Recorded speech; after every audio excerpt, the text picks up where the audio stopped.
Hi everyone. Today we are discussing trigonometric ratios of sum of standard angles. Trigonometric ratios angles ఈజీగా ఎలా find చేయాలి అనేది మనం discuss చేయబోతున్నాం. ఫస్ట్ 0 1 2 3 4 ప్రతి దానికి కూడా రూట్ అనేది అప్లై చేయండి.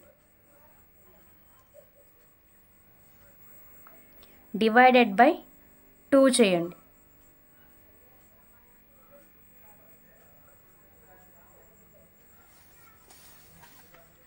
రూట్ 0 అంటే వాల్యూ ఎంత ఎలా రాసుకోవచ్చు? 0 ఇంటూ 0 0 స్క్వేర్ వాల్యూ ఎంత 0/2 అంటే వాల్యూ 0. రూట్ 1కి ఎలా రాసుకోవచ్చు? 1 స్క్వేర్ 1/2. రూట్ 2ని ఎలా రాసుకోవచ్చు? 2 డివైడెడ్ బై 2ని root 2 into root 2. Root 2 cancel అయిపోతే 1/√2 1/√2.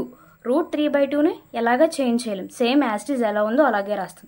రూట్ 4 అంటే 2 square by 2. Square root 2 cancellation అయిపోతే 2/2.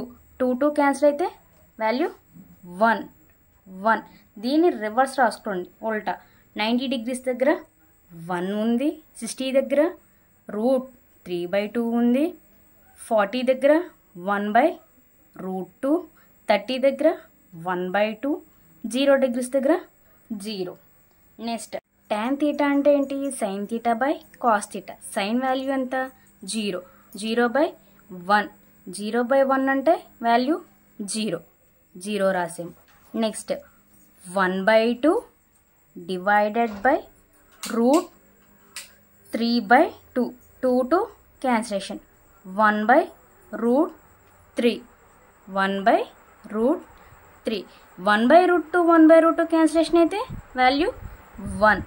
Route 3/2 divided by 1/√2. 2 క్యాన్సిలేషన్ అయితే వాల్యూ √3. 1/0 అంటే ఇన్ఫినిటీ. నెక్స్ట్ దీని రివర్స్ రాయండి. ఇన్ఫినిటీ √3 1 1/√3 0. నెక్స్ట్ ఏం చేయమన్నాడు? 1/cos θ. 1/1 అంటే 1. 1/cos θ అంటే 1/√3/2. రివర్స్ అవుతుంది అంటే రెసిప్రోకల్. పైది కిందకి, కిందది పై కిందకి. 1/√2 అంటే √2. 1/0 అంటే ఇన్ఫినిటీ. ఇప్పుడు same as it is reverse రాసుకోండి. 2√2 2/√3 1.